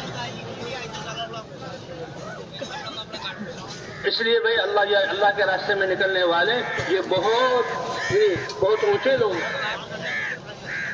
اس لیے اس نقل و حرکت میں کہ ہم اجتماعیت کے ساتھ چلیں، اس لیے جماعتیں بنا کر روانہ کیا جاتا ہے۔ یہ کام ایسا ہے ابھی ہم سیکھنے کے درجے میں کر رہے ہیں، دعوت حق کو لے کر اٹھے ہیں تو نکلنے والوں کی بھی تربیت ہوتی ہے، اور جن جن علاقوں میں کرا جاتا ہے ان کی قربانیوں سے اور ان کے اعمال اور دعوت سے اللہ علاقوں کو بدل رہے ہیں۔ آج پوری امت مسلمہ کو اللہ نے جوڑ دیا۔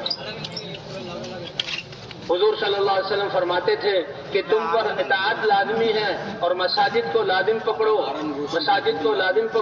اور تم پر طاعت لازمی ہے اور عمومیت کو لازم پکڑو۔ اس لیے اللہ کے راستے میں جانا، ہم نے مسجدوں میں رہنا ہے، مسجد کے کام دعوت کے کام کے لیے باہر نکلیں، ورنہ اس مسجد سے ہمارا باہر جانا نہ ہو۔ اور جو ذمہ دار بنا دیا گیا اس کی اطاعت اور مشورے کے تابع بن کر رہیں اور اپنے آپ کو عام انسان سمجھے۔ کام بڑا ہے، ہم بڑے نہیں ہیں۔ اس سے اچھی آواز اور پیاری آواز، خوبصورت آواز کس کی ہے؟ جو اللہ کی طرف بلائے اور اپنی زندگی کو بھی بنائے اور کہے کہ میں عام مسلمانوں میں سے۔ اس لیے اجتماعیت، جماعتیں بنا کر، ابھی 12 کی جماعتیں، اور اس میں آپس میں سیکھنے سکھانے کا موقع مل رہا ہے۔ پھر جو ہے لشکر نکلیں گے، مرکزوں میں ہزاروں کے قریب جمع ہو جاتے ہیں، اجتماعات میں لاکھوں کے قریب۔ اب اس میدان میں لاکھوں کا اجتماع ہے، سب اللہ کے لیے جمع ہے۔ اللہ کتنی رحمت سے نظر دیکھ رہے ہیں، اللہ ہمارے اس جمع ہونے کو قبول فرما لے۔ آمین۔ اور سیکھنے کے لیے نکلے ہیں تو 2 ساتھیوں کی جوڑی بنا دی جائے۔ اللہ کے رسول صلی اللہ علیہ وسلم ساتھیوں کی جوڑی بناتے تھے، 2 3 کی، تاکہ سیکھنا سکھانا دعوت یہ رہے۔ اس لیے کہتے ہیں کسی بس میں اگر سارے تبلیغی ساتھی ہیں، سب جہاں اللہ کے راستے میں نکلے ہوئے تو وہ بھی ایک دوسرے کو دعوت دیں، قربانیوں میں بڑھنے کی، صفات میں بڑھنے کی، وقت کو بڑھانے کی، جی ہاں، اور ہم اعمال کا اہتمام کرنے کی۔ یہ دعوت تو ہمارا جزو جان ہے، ہماری غذا ہے، دعوت تو ہماری تربیت کرنے والی ہے، اور وہی خدمت بھی ہے۔ حضور صلی اللہ علیہ وسلم بھی صحابہ کی تشکیل کرتے تو خدمتیں متعین کرتے اور اپنے لیے بھی خدمت. وَأَنَا أَجْمَعُ لَكُمُ الْحَطَبَ، میں اللہ کا رسول تمہارے سردار، میں تمہارے لیے صحرا کے جنگل سے لکڑی اور ایندھن جمع کروں گا.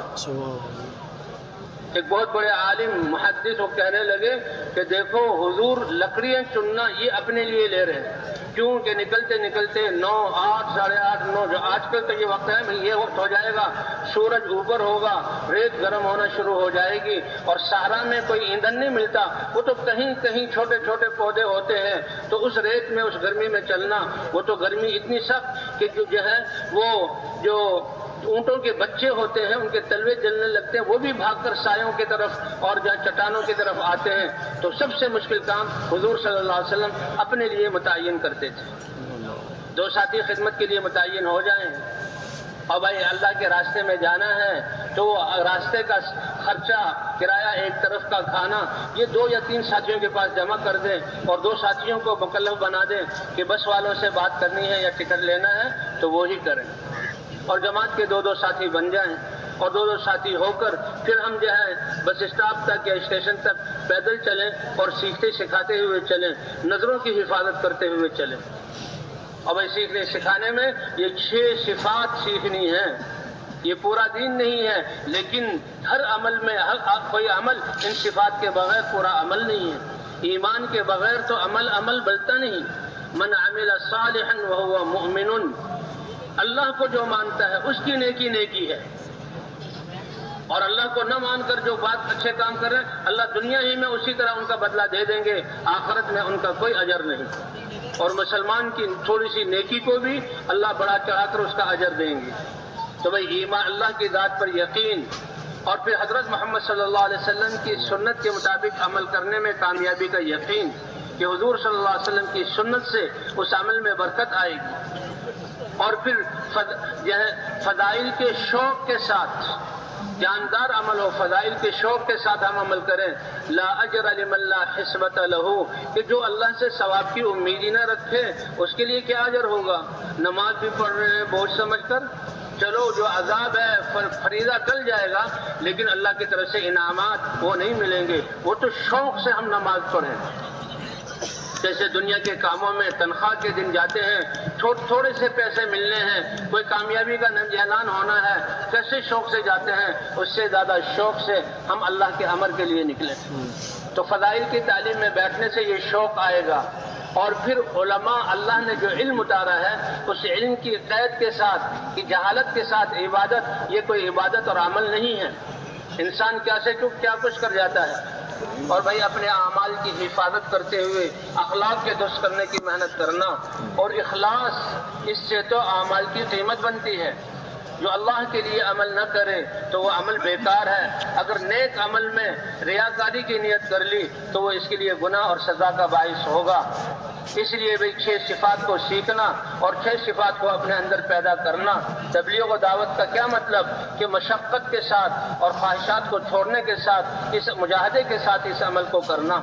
ہماری تعلیم، ہماری نمازیں، ہمارے گشت، یہ 6 صفات اس لیے سیکھ رہے ہیں کہ ہر ایمان کی بنیاد پر ہو، حضور کے طریقے کے مطابق ہو، فضائل کے شوق میں ہو، اور اللہ کے اتارے ہوئے علم کے نور میں ہو، اور اپنے اعمال کی حفاظت کے لیے اخلاق اور صفات کے ساتھ ہو، اور اخلاص سے ہم عمل کریں اور نفس کے مجاہدے کے ساتھ عمل کریں. اور جتنا ہم سنتوں کا اہتمام کریں گے اتنا ہی ہمارا یہ عمل نورانی ہماری تربیت کا ذریعہ بنے گا. اس لیے اس راستے اپنے اپنے ٹھکانوں سے نکلتے ہوئے ان دعاؤں کا اہتمام. راستے کے دائیں طرف چلنا ہے، بس میں سوار ہوں تو پھر وہ بھی آداب کے ساتھ، سنت کے ساتھ اور دعاؤں کے ساتھ. ایک سفر کی دعا ہے، اللہم انا نسألک فی سفرنا هذا البر والتقوى ومن العمل ما ترضى، او اللهم هون علينا سفرنا هذا وادع عنا بعدا، اللهم انت الصاحب في السفر والخلیفۃ في الاهل والمال. جو پرانے ساتھی ہیں وہ ان دعاؤں کو پڑھیں، نئے ساتھی ہیں ان سے دوہروا لیں، پھر ان کو یہ دعائیں سکھائیں.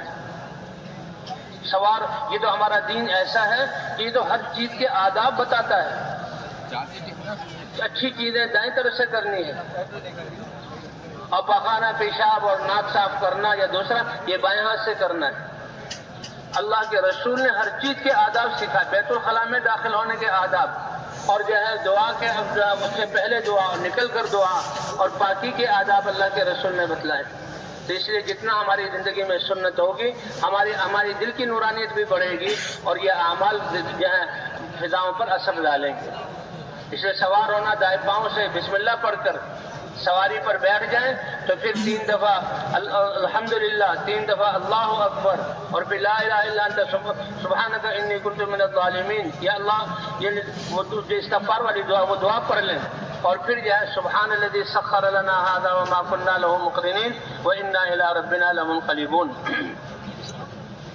اور بھائی نئے اور پرانے ساتھی ہیں تو آپس میں سیکھنے سکھانے میں سب سے پہلے ایمانیات، اس کلمے کو درست کیا جائے، اور ایمان مفصل، ایمان مجمل کو سیکھا جائے، اور اس کے بعد بھائی وضو اور نماز، اس کے احکام کچھ سیکھ لیے جائیں، کیونکہ یہ تو 5 دفعہ فرض ہے۔ اس کے بعد 6 نمبروں کو سیکھا جائے۔ اس کے بعد جتنے بھی اعمال ہمارے ہیں کہ اعمال کے آداب، انفرادی دعوت کن آداب سے دینی ہے، جی ہاں، متکلم کی بات جو ہے کن آداب سے کرنی ہے، بیان کن آداب سے کرنا ہے، تعلیم میں کن آداب سے، ان آداب کو سیکھا جائے۔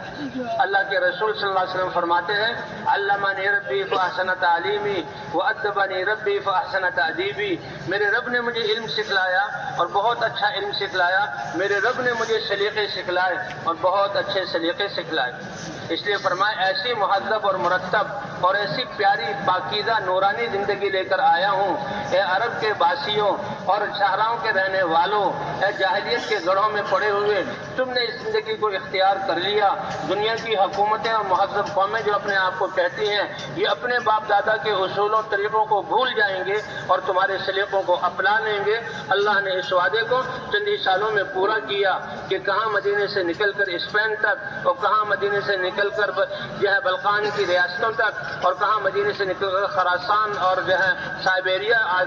آذربائیجان، آرمینیا تک، اور کہاں منگولیا تک اللہ تعالیٰ نے اس دین کو جو ہے کہ وہ دعوت لے کر اٹھے، اس دین کو عام کیا، اللہ کے احکام کے لوگ پابند بنے، اور حضور صلی اللہ علیہ وسلم کی صفات والے لوگ بنے۔ اس لیے بھائی ہم نے جو ہے سیکھتے سکھاتے جانا ہے۔ بس میں جو بس نمازوں کا اہتمام کرنا ہے، بس والے سے بات کر لینی ہے کہ دیکھو جب نماز کا وقت ہو تو نماز کے لیے روکنا ہوگا۔ اگر ریل گاڑی کا سفر ہو تو ریل گاڑی جس درجے کا ٹکٹ لیا ساتھیوں کو ٹکٹ دے دیے جائیں، اور اسی ہم درجے میں ہم بیٹھیں، اس سے بڑے والے درجے میں نہ بیٹھے، وہ ہمارے لیے جائز نہیں۔ اور بھائی آداب کے ساتھ بیٹھے، اور جو ہے گاڑی میں بھی نماز کا اہتمام باوضو رہے تو بہت اچھا ہے، اور اگر بھائی آدار لگے ہوئے ہیں تو پانی کا انتظام ہو، وضو کر کے جو نماز کا وقت آیا، اگر گاڑی کسی جگہ رکتی ہے اور یقین ہے کہ 10-12 منٹ رکے گی، وضو پہلے سے اذان دے کر باجماعت نماز پڑھ لیں گے تو ٹھیک، ورنہ گاڑی ہی میں، بعض گاڑیوں میں تو ماشاءاللہ جگہ ڈبہ بھی ہوتا ہے، بعض گاڑیوں میں دروازے کے پاس جگہ 3 ساتھی یہاں جماعت کے ساتھ نماز کو ادا کرنے کی کوشش کریں گے بھائی انشاءاللہ۔ اور پھر 2 کی سے جوڑی ہوں۔ سب سے پہلے ہم نے اللہ چند کام کرنے کے ہیں وہ زیادہ کرنے۔ سب سے پہلے تو دعوت کو ہم نے چلانا ہے تاکہ ہمارا مزاج داعیانہ بن جائے، اور دوسرا بھائی ہم نے سیکھنے سکھانے کا عمل جیسے عرض کیا گیا، تیسرا نمازوں کو بنانا، عبادات اور ذکر کا اہتمام کرنا، اور چوتھا خدمت کے آداب اور حضور صلی اللہ علیہ وسلم کی صفات کے ساتھ جب دعوت، تعلیم و تعلم، ذکر و عبادت اور خدمت، ان کو ہم نے زیادہ سے زیادہ کرنا ہے۔ چند چیزوں سے اپنے آپ کو بچانا ہے، اشراف سے بچانا۔ ہم اللہ کے راستے میں نکلے ہیں، اپنا جان و مال لے کر نکلے ہیں، لوگ ہمارا استقبال کریں، لوگ ہمیں کھانے پیش کریں، یہ بالکل اس کا خیال بھی دل میں نہ آئے، کیونکہ ہم تو اللہ کے دین کو لے کر نکلے ہیں، اور سب کو اللہ نے دیا ہے، وہی اللہ ہماری ضرورتوں کو اپنی قدرت سے پورا کرے گا، اور اگر مجاہدہ اور قربانی آئے گی تو ہم اس کو برداشت کریں گے۔ کہ سر کا درد انسان اللہ کے راستے میں نکلتے ہوئے کچھ دیر کے لیے برداشت کر لے، صبر کرے، اللہ سے ثواب کی امید رکھے۔ ایک روایت میں ایک عالم نے بتایا اللہ زندگی کے گناہوں کو معاف فرما دیتے ہیں۔ اس لیے ہم نے اشراف دل میں خیال آئے، اس سے اپنے آپ کو بچانا ہے، اور زبان سے سوال کرنا، اس کا تو سوال ہی پیدا نہیں ہوتا۔ اور بھائی اسراف کہ جو ہے بے جا اپنے مال کو خرچ کرنا، پانی میں اسراف کرنا، وقت کو ضائع کرنا، یہ اس سے اپنی حفاظت کرنی ہے، اور جو ہے کسی کی چیز کو بغیر اجازت کے استعمال کرنا، اور بھائی اللہ کے راستے میں نکل کر لایانی اور غفلت سے اپنے آپ کو بچانا ہے۔ من حسن اسلام المرء ترکہ ما لا یعنی، اے اللہ ہمارا ہر سانس کتنا قیمتی تھا، کیسے ہم نے غفلت میں گزارا، پچھلا نقصان کر دیا، اے اللہ اس کو بھی معاف فرما دے۔ بقیہ زندگی جو گھروں کو جانے والے ہیں یا اللہ کے راستے میں نکلنے والے ہیں، ان کا وقت چونکہ کروڑوں گنا قیمت والا بن گیا، اس لیے یہ تو غفلت سے اپنے آپ کو بچانا۔ اللہ کے رسول صلی اللہ علیہ وسلم بھی فرما رہے ہیں کہ انسان کے اسلام کی خوبصورتی اور حسن میں سے یہ ہے کہ لایانی کو چھوڑ دے۔ غفلت ہی سے انسان پھر گناہوں میں پڑتا ہے اور شیطان اس پر جو ہے حملہ کرتا ہے۔ غافل دل کو دیکھ کر کہتا غافل دل دعا کے لیے ہاتھ اٹھائے ہوئے ہیں اور زبان سے یا اللہ کہہ رہا ہے، ابھی دعا ہم مانگیں گے، اور دل کہیں اور غافل ہے، تو اس غافل دل کی دعا اللہ قبول نہیں فرماتے۔ اس لیے بھائی کچھ کام زیادہ کرنے کے ہیں، ان میں لگنا ہے، کچھ کاموں کو چھوڑنا ہے، کچھ کاموں کو کم کرنا ہے۔ کھانے میں ہمارا وقت اور کھانے کی بہتات، کھانے کو کم کرنا، لیکن کم اتنا بھی نہیں کیا جائے کہ کمزوری آ جائے۔ اس لیے فرمایا کہ اللہ کے راستے میں نکلنے والے جب مشقت کا سفر ہو اور جو ہے وہ گرمی خوب زیادہ ہو تو پھر روزے کو چھوڑنے کی بھی اجازت ہے، بلکہ جن نے روزہ رکھا اور وہ کوئی کام نہ کر سکے اور جو انہوں نے روزہ نہ رکھا انہوں نے ان کی خدمت کی، تو حضور صلی اللہ علیہ وسلم نے فرمایا آج تو یہ جو افطار کرنے والے ہیں یہ روزہ رکھنے والوں کے اجر کو بھی لے گئے۔ اس لیے بھائی کھانا کم، تھوڑا سا کم کریں، سونا کم، یا سونے کا بھی نظام ہے، اس لیے کہتے ہیں ہم تو سارا دن محنت میں لگے، عشاء سے پہلے سو مت، یہ حدیث کا حکم ہے، تاکہ عشاء کی نماز وقت مستحب سے نہ نکل جائے اور کبھی فوت نہ ہو جائے۔ سارا دن گشت کیے ہیں، محنت کیا ہے، کام کیا ہے، تھکے ہوئے ہیں، تو عشاء کی نماز سے پہلے سونا نہیں، اور عشاء کے بعد کوئی دنیاوی بات نہیں کرنی۔ ہاں دین کی بات ہو، غش کرنا ہو تو وہ تو کرنا ہے، لیکن دنیاوی کوئی بات نہیں کرنی۔ لیکن پھر بھی بھائی عشاء کے بعد تو یہ ہے کہ صحابہ کا تذکرہ کرتے ہوئے اور آخرت کے تذکرے کرتے ہوئے ہم سو جائیں تاکہ تہجد میں اٹھیں۔ وَجَعَلْنَا نَوْمَكُمْ سُبَاتًا وَجَعَلْنَا اللَّيْلَ لِبَاسًا وَجَعَلْنَا النَّهَارَ مَعَاشًا، نیند اللہ نے بنائی ہے اور تمہارے آرام کے لیے بنائی ہے۔ صحت مند لوگ جب سوتے ہیں تھکے ہوئے ہوتے ہیں، لیکن تھوڑی سی 2-3 گھنٹے کی نیند کے بعد گہری نیند آتی ہے، اللہ یہ نیند کی نعمت دیتے ہیں، اٹھتے ہیں تو وہ ایسے پھول کی طرح اور نشاط ہوتا ہے۔ اور وہ سب سے چست اور نشاط والے کون ہوتے ہیں؟ جو تہجد میں اٹھتے ہیں اور تہجد میں اٹھ کر دعا پڑھتے ہیں، پھر وضو کرتے ہیں، پھر اللہ کے سامنے کھڑے ہوتے ہیں، اللہ سے مناجات کرتے ہیں اور پھر ساری انسانیت کے لیے دعائیں کرتے ہیں۔ تو اس لیے تہجد کی نماز میں اٹھنا، دعوت اور دعا، یہ ہمارے اس کام میں سب سے بڑی 2 محنتیں ہیں۔ سب سے بڑے انقلاب کا ذریعہ دعوت، انسان خود بھی بنتا ہے اور اس کی دعوت کے قربانیوں سے اور نورانیت سے ماحول پاکیزہ ہوتے ہیں، علاقوں کے علاقے دین کی طرف آتے ہیں۔ اور پھر راتوں کو اٹھ کر دعا مانگنا، اللہ نے کتنا بڑا وسیلہ دیا۔ حضرات انبیاء کرام کو دعوت بھی دی، حضرات انبیاء کرام کو دعا بھی دی۔ حضور صلی اللہ علیہ وسلم ان لک فی النہار سبحا طویلا، دن میں آپ کو مسلسل سمندر میں تیرنا ہے اور دعوت دینا ہے، اور تو آپ دن کو اپنے آپ کو تھکا رہے ہیں۔ اور ان ناشئۃ اللیل ہی اشد وطئا وقوم قیلا یا ایھا المزمل قم اللیل الا قلیلا، رات کو اب کھڑے ہوئیے۔ شروع میں تہجد کی نماز تھی سب سے پہلے، اور یہ حکم تھا کہ رات کا اکثر حصہ کھڑے ہو اور تھوڑا سا سو جاؤ، اس لیے حضور ساری رات جاگتے تھے۔ فَإِذَا فَرَغْتَ فَانْصَبْ، جب آپ لوگوں کی ذمہ داری اور دعوت کی ذمہ داری سے فارغ ہو گئے تو اب رات کو اللہ کے سامنے کھڑے ہو کر اپنے آپ کو تھکائیے، کیونکہ بھی اللہ کے دربار میں حاضری ہے۔ تو اس لیے بھائی تہجد کا بھی اہتمام، تہجد کا بھی اہتمام۔ تو دعوت اور دعا 2 چیزیں اللہ نے عطا فرمائی۔ اس طرح ہم جماعتوں میں نکلیں، جہاں جماعتوں کی تشکیل ہے تو ساتھیوں کو وہاں کے حالات پہلے بتا دیے جائیں تاکہ یہیں سے فکر اور دعا۔ اب وہاں کے حالات معلوم کرنے کا کیا مطلب کہ وہاں کے لوگ دین پر چلنے میں، دین کی دعوت دینے میں، مطلب اور مسجدوں میں آنے میں کس سطح پر ہیں۔ تاکہ ہم دعا بھی کریں، فکر بھی کریں، اور پھر ہر مسلمان کو دین میں آگے بڑھائیں۔ جو غفلت میں پڑے ہوئے ہیں ان کو مسجدوں کی طرف لائیں، جو مسجدوں میں آنے والے ہیں ان کو تعلیم میں بیٹھنے والا بنائیں، تعلیم میں بیٹھنے والے ہیں ان کو اللہ کے راستے میں نکالیں، اور پوری انسانیت مسلمانوں کو یہ بتانا ہے، ان کی ذمہ داری کا احساس۔ نکلنے کا مقصد کیا ہے کہ ہر نکلنے والے کی زندگی پاکیزہ بن جائے، اور جہاں جہاں جا رہے ہر مسلمان کی زندگی پاکیزہ بن جائے، جی ہاں، اللہ کے احکام والی بن جائے، اور دین کو پھیلانے کی ذمہ داری کا احساس ہو جائے۔ اللہ کے راستے میں نکلیں گے تو پھر یہ دین پر چلنے کی استعداد پیدا ہو جائے۔ معلومات تو بہت ہیں، کس کو پتہ نہیں کہ نماز فرض ہے؟ کون مسلمان نہیں جانتا کہ یہ اذان اللہ کا منادی نجات دے رہا ہے؟ لیکن نہیں آتے۔ علم تو ہے لیکن دین پر چلنے کی استعداد اور شوق نہیں ہے، دین پر چلنے کی استعداد پیدا نہیں ہے۔ اللہ کے راستے میں نکل کر دین پر چلنے کی استعداد پیدا ہوگی۔ جیسے وہ بیمار کہ اتنا بیمار ہو گیا کہ بیچارے کو نیند بھی نہیں آتی اور بھوک بھی نہیں لگتی اور چارپائی پر پڑا ہوا ہے، لیکن جب صحیح طبیب اس کا علاج کرتا ہے تو سب سے پہلے وہ کہتا ہے بھائی یہ تو بھوک لگنا شروع ہو گئی۔ پہلے تو اچھے اچھے کھانے کھانے کو دل ہی نہیں چاہتا تھا، ابکائی آتی تھی، جسم کمزور پہ کمزور ہو گیا تھا، نیند اڑ گئی تھی، بس چارپائی پہ پڑے ہوئے ہیں، کروٹیں بھی مشکل سے بدل رہے ہیں، لیکن جب علاج صحیح ہوا تو سب سے پہلے بھوک لگنا شروع ہوئی۔ اب اس کو احساس ہوتا ہے، پتہ لگ رہا ہے، اب کھانا یہ پتہ لگا اس سے صحت مل رہی ہے، اور جب کھانا کھانا شروع کیا تو نیند بھی آنا شروع ہو گئی، اور جب نیند آنا شروع ہوئی تو اٹھ کر چلنے کی استعداد بھی پیدا ہو گئی، اور پھر آگے وہ صحت مند بن کر کیا کچھ کام کرتا ہے۔ تو اسی طرح اللہ کے راستے میں نکل کر دین پر چلنے کی استعداد پیدا ہو جائے۔ جب اللہ اور اللہ کے رسول کی بات سنیں گے سب سے پہلے اللہ کے راستے میں نکل کر توبہ کا احساس ہوگا، اور اپنی پچھلی زندگی کی غفلت پر رونا آئے گا۔ یہ توبہ تو بہت بڑی چیز ہے، توبہ پچھلی خطاؤں سے معافی مانگنا، گناہ، تو سب سے پہلے توبہ کا،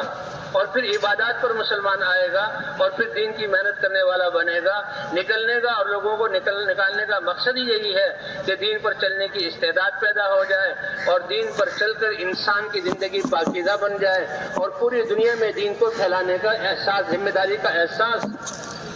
اے نبی آپ کہہ دیجئے آپ کی زندگی کا مقصد ایک راستہ ہے کہ اللہ کی طرف میں بلاتا ہوں سمجھ بوجھ اور یقین کے ساتھ، اور جس نے بھی لا الہ الا اللہ محمد الرسول اللہ کلمہ پڑھا ہے اس کی زندگی کا مقصد بھی اللہ کی طرف بلانا ہے۔ دعوت تو اللہ کا کام ہے، سارے نبیوں کا کام ہے، حضرت محمد صلی اللہ علیہ وسلم کی ذمہ داری، اور دعوت میں اگر یہ عام لوگوں کے اپنی زندگی کا بننا، اور انسانوں کی جو بقیہ انسانوں کا بننا، غیروں تک اللہ کا پیغام پہنچنا، کہ ہر کلمہ یہ اتنا لا الہ الا اللہ محمد الرسول اللہ، اللہ سے ایک ایسا عہد ہے، اللہ سے ایک ایسا وعدہ ہے کہ اللہ اس وعدے سے خوش ہو کر یہ فرماتے ہیں اے ایمان والے تیری جان اور مال کو تو میں نے خرید لیا، اب میرے دین کے پھیلانے کے لیے تم اپنی جان مال لگاؤ اور میں تمہاری مدد فرماؤں گا۔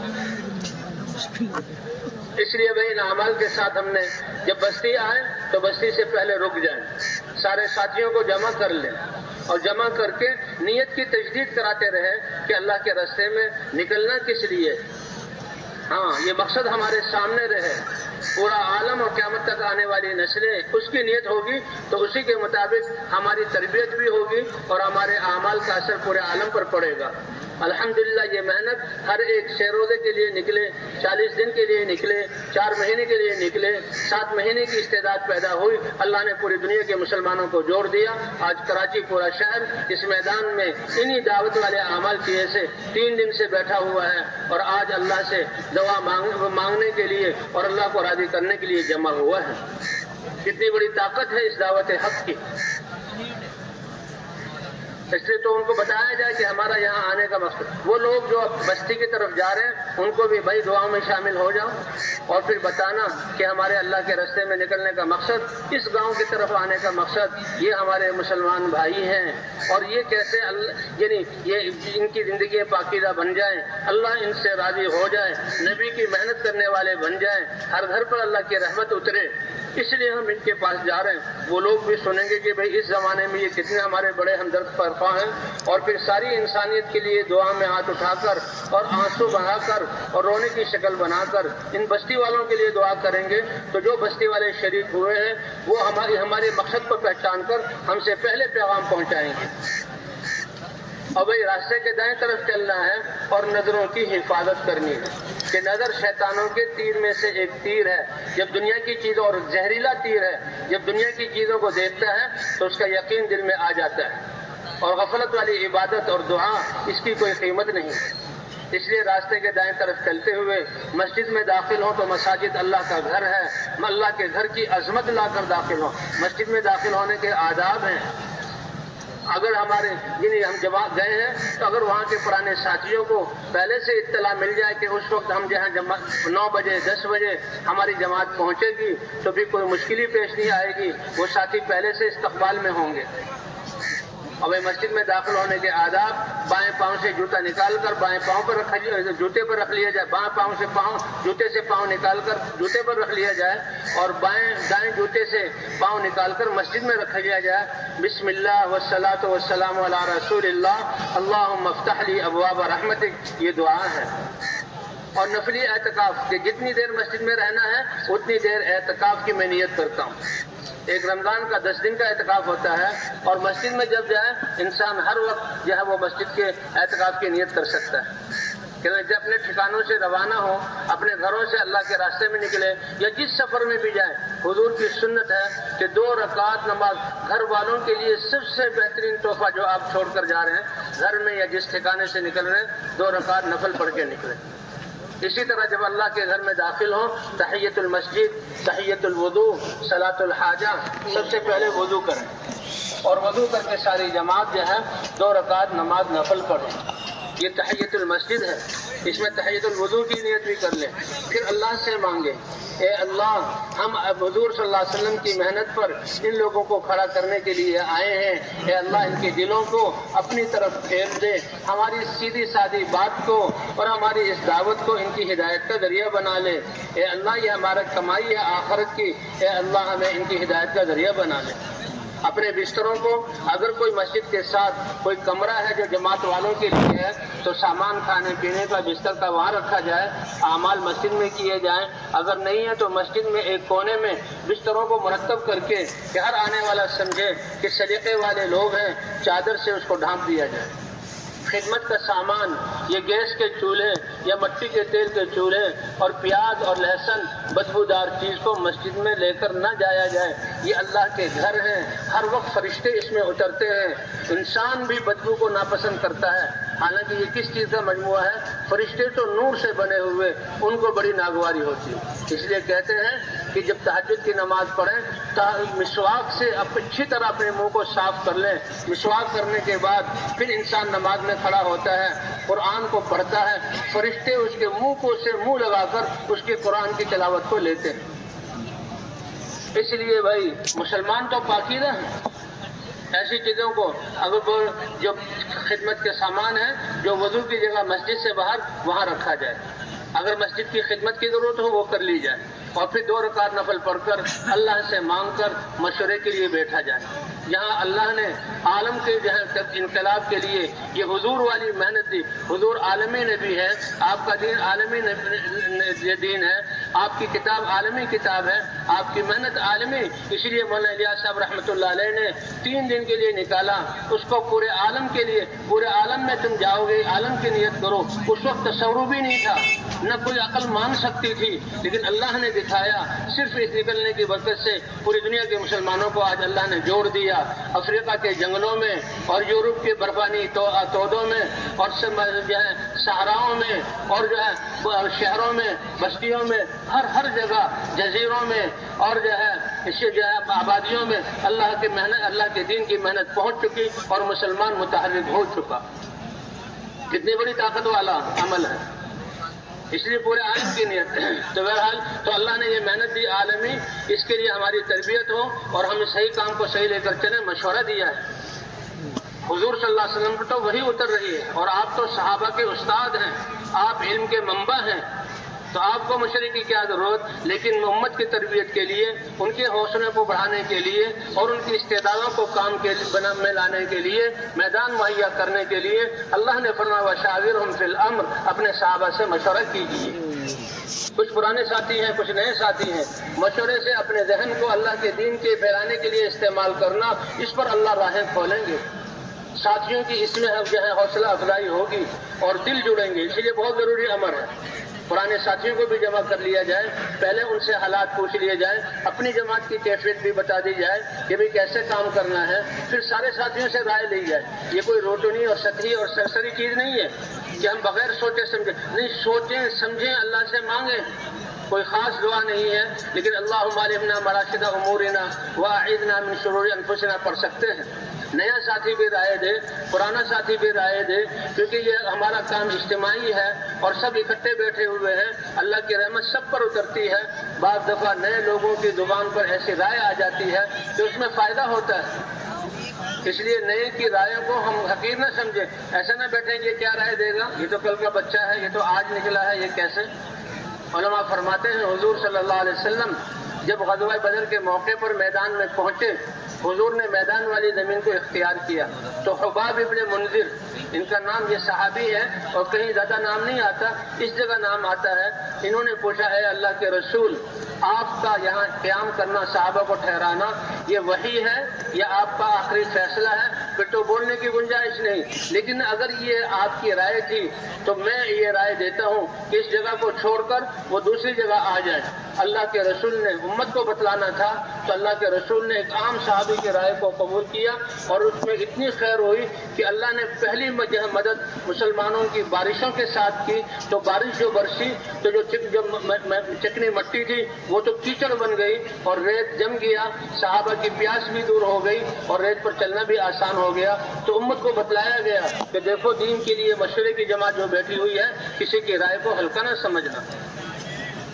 اس لیے کسی کی رائے کی تحقیر نہیں کرنی، کسی کی رائے کو کاٹنا نہیں ہے۔ وقت ہو تو پھر سب سے رائے لی جائے اور رائے لینے کے بعد پھر پوری جماعت کو پھیلا دیا جائے گشت کے لیے۔ دو ساتھی خدمت کے لیے ہوں، دو ساتھی مسجد میں ہوں کہ آنے والوں کو سنبھالیں، اور باقی دو دو کی جوڑیاں بن کر سب سے پہلے ہم نے کہتے ہیں گھروں میں داخل ہو دروازوں کے ساتھ، بستیوں اور محلوں کے دروازے، وہاں کے جو ہے دیندار لوگ ہیں، وہاں کے مسجد کے امام ہیں، وہاں کے وہ علماء کرام ہیں جو دین کو پڑھانے میں لگے ہوئے ہیں، اللہ کے رسول کی امانت کو امت تک پہنچا رہے ہیں، ان سے ملا جائے۔ علماء کی خدمت میں جو ہے دعا کی نیت سے جایا جائے اور ان کو اپنی جماعت کے حالات بتا دیے جائیں اور سیکھنے کی نیت سے جایا جائے۔ اب وہ ہماری نسلوں کو اللہ کا دین اور اس کا علم دے رہے ہیں تو ان کا ہم پر حق بنتا ہے کہ ان کے لیے، ان کے بچوں کے لیے کوئی ہدیہ لے جائیں، اور جس وقت ملاقات کا وقت ہو ان سے ملاقات کریں، ملاقات ہو تو دعاؤں کے لیے عرض کر دیں، وہ جو مسائل لوگوں کو بتا رہے ہیں ان کو سنیں۔ ہاں کوئی عالم ہو تو ان کو دعوت بھی دے سکتا ہے، اسی طرح بھائی امام سے بھی ملنے جانا ہے، اسی طرح دنیا کے اعتبار سے جو بڑے ہوں ان سے بھی ملنے جانا ہے۔ دنیا کے اعتبار سے جو بڑے ہیں کہ اللہ نے ان کو استعداد اور صلاحیت دی ہے، ان کی صلاحیتیں دین پر کیسے لگ جائیں، اس لیے ان کی ذمہ داری بھی ہے۔ جیسے حضور صلی اللہ علیہ وسلم نے بادشاہوں کو خط لکھا اور کہا اسلم تسلم، بادشاہ ہو، فوجیں ہیں، ملک ہے، لیکن سلامتی ان چیزوں میں نہیں ہے۔ اگر بغیر دین کے کرو گے ظلم صادر ہوگا اور انسانیت جو ہے وہ ظلم کی چکی میں پسے گی اور اللہ کی نظروں میں گر جاؤ گے، مر جاؤ گے۔ اگر اسلام لے آؤ تو سلامتی پا جاؤ گے، اور تمہارے اسلام لانے سے جتنے لوگ دین پر لگیں گے ان کا ثواب بھی تمہیں ملے گا، اور اگر روکو گے تو سب کا عذاب تم پر ہوگا۔ بہرحال ایسے لوگوں کے جو خواص ہیں اللہ نے دنیا ان کو دی ہوئی ہے، منجھے ہوئے ساتھیوں کو بھیجا جائے۔ ایسے ساتھیوں کو نہ بھیجا جائے جو ان کی دنیا کے نقشوں کو دیکھ کر انہی کی باتوں میں لگ جائیں۔ الحمدللہ دعوت دیتے دیتے ایک ایسا مقام آتا ہے کہ سونا اور ڈھیلا مسلمان کے نزدیک برابر ہو جاتا ہے، کہ جیسے ڈھیلے سے نہیں ہوتا سونے سے بھی نہیں ہوتا، یہ تو مخلوق ہے، اور یہی سونا ہلاکت کا ذریعہ بن جاتا ہے۔ تو بہرحال ایسے ساتھیوں کو بھیجا جائے، ان کو مسجد میں لانے کی کوشش کی جائے، اگر وہ کچھ اپنی مشغولی بتائیں تو مغرب میں آنے کے لیے بتایا جائے، اور ان کے جو ہے بچوں میں سے ان میں سے کسی کو جو ہے اللہ کے راستے میں نکلنے کے لیے تیار کیا جائے، ورنہ ان کا خانسامہ، باورچی اور ان کا پہرے دار، ان کا ڈرائیور، اور ان کو اللہ کے راستے میں نکالا جائے۔ اور پھر ہر مسلمان سے جو ہے ملاقات کرنی ہے۔ جس مسجد میں ہم گئے ہیں تو اس کے آس پاس جتنے مکانات ہیں ان مکانات میں جتنے بالغ مرد ہیں ان تک پہنچنا اور ان تک یہ آواز پہنچانا ضروری ہے. کریں گے بھائی کوشش انشاءاللہ. اور بھائی خدمت والے وہ بھی آپس میں سیکھنا سکھانا کر